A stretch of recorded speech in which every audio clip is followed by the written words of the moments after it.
всем привет! С вами Айман Искараева, юрист в Дубае. В данном видео мы остановимся подробнее на теме оплаты налогов на добавленную стоимость. Подписывайтесь на меня в Инстаграм, подписывайтесь на меня на YouTube канале, друзья, ставьте лайк этому видео и оставляйте в комментариях свои вопросы. Итак, друзья, вы знаете, что Объединенные Арабские Эмираты — это страна, которая в целом не имеет практически никаких налогов. В Эмиратах на данный момент внедрен только один вид налога, он называется налог на добавленную стоимость, это VAT. Эта сумма налога составляет 5% от годового оборота вашего, если ваш годовой оборот превышает 375 тысяч и 700 дирхам там, с копейками. В целом это примерно около 100 тысяч долларов. Если годовой оборот превышает, то вы обязаны встать на учет налоговый. Это все делается исключительно онлайн. У нас есть специальная налоговая также служба. В частности, я сейчас буду говорить про Дубай компании.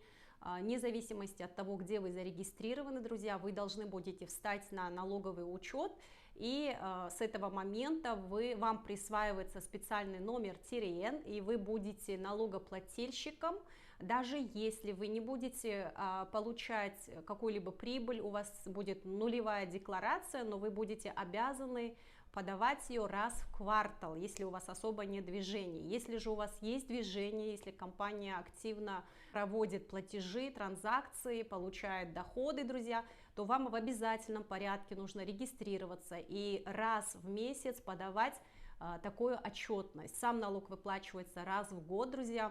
Для того, чтобы правильно все это оформлять, друзья, вам не обязательно постоянно иметь в штате бухгалтера или налоговика.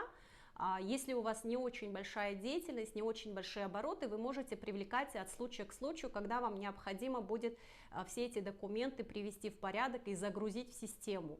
По сути, вы не можете, здесь нет такого, вообще не принято, чтобы вы куда-то приходили в какой-то департамент, подавали, с кем-то разговаривали, где-то консультировались. Вся информация абсолютно доступна онлайн через официальный веб-сайт налоговой службы.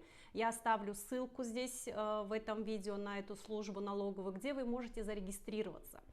Если вы достаточно грамотный человек или вы не хотите кому-то это делегировать, что я считаю не очень правильно, потому что каждый должен заниматься своей деятельностью, специализируемой в какой-то области, да, то есть если вы, в принципе, это не трудно, вы можете это делать сами, вы можете подать все документы. Основные документы, которые вы должны будете загружать в систему, это, конечно же, ваша лицензия, меморандум, там будет список документов, которые вам нужно загрузить для того, чтобы первично встать на учет. После того, как вы встали на учет, друзья, вы постоянно уже будете подавать документы, соблюдать все требования. Как правило, такой сильно жесткой проверки, чтобы вы чувствовали на себе какой-то очень такой пресс, давление, этого не будет. Если вы все сами соблюдаете, четко выполняете свою отчетность, ведете, если у вас все документы подшиты, подбиты в плане того, что в обязательном порядке у вас всегда есть инвойс, друзья, где вы указываете номер ТИР-Н.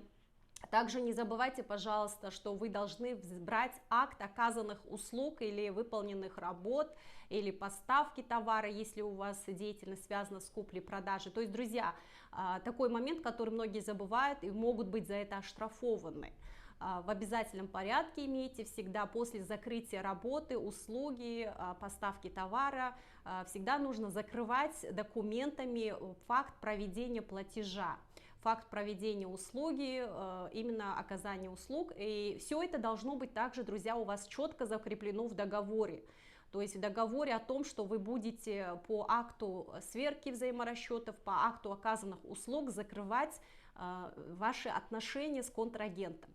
Друзья, еще такой очень важный момент, что ваши документы должны быть все храниться на протяжении 5 лет, потому что в любой момент могут запросить, затребовать. Это не очень часто бывает, друзья, но без предупреждения к вам может прийти проверка, прийти и проверить, насколько вы правильно ведете свою отчетность. Мы сейчас говорим о налоговой отчетности.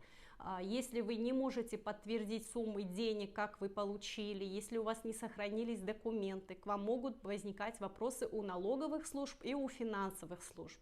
Как правило, это бывает не часто в Эмиратах, но это также имеет место быть, проверки бывают. но в основном это связано с тем, что подозрения бывают о том, что человек не уплачивает налоги, неверно ведет, либо какие-то непонятные постоянные платежи, тогда уже проверяется и через банковские ваши счета. Самое, наверное, хорошее в Эмиратах, в Дубае, что в принципе все, если вы все соблюдаете, если вы нигде сами не, скажем, не споткнулись, если вы наняли специалистов, провели вовремя, подготовили документы, то к вам вопросов нет. Очень часто здесь государственные служащие очень доброжелательные, они всегда готовы пойти на помощь, помочь, разъяснить и помочь, особенно тем, кто только-только ведет бизнес. Но в любом случае законы действуют в отношении всех в плане наказаний.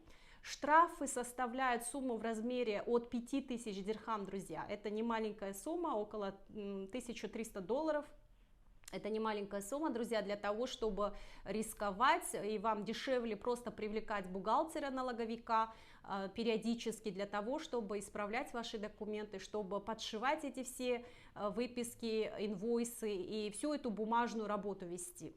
Друзья, еще такая важная информация, что налоговый номер ТИРЕН вы получаете только после того, как банковский счет у вас есть. То есть вот вы открыли компанию, у вас появился корпоративный банковский счет, и после этого только вы можете уже подавать и регистрировать, потому что логично, что у вас будет банковский счет, с которого будут, в принципе, и вестись платежи. Друзья, это была основная информация по налогу на добавленную стоимость. Если вы слышали, у нас также будет внедряться корпоративный налог, о котором я позже сниму видео, более подробно расскажу о новом виде налога, который будет внедряться с 2023 года. С вами была Айман Ескараева, юрист в Дубае. Спасибо вам большое за внимание. Подписывайтесь на меня, ставьте лайк этому видео. И если у вас возникают вопросы, пожалуйста, обращайтесь. Я более активная в Instagram. И также у меня есть телеграм-канал, где вы можете знакомиться с актуальными новостями в области права Объединенных Арабских Эмиратов.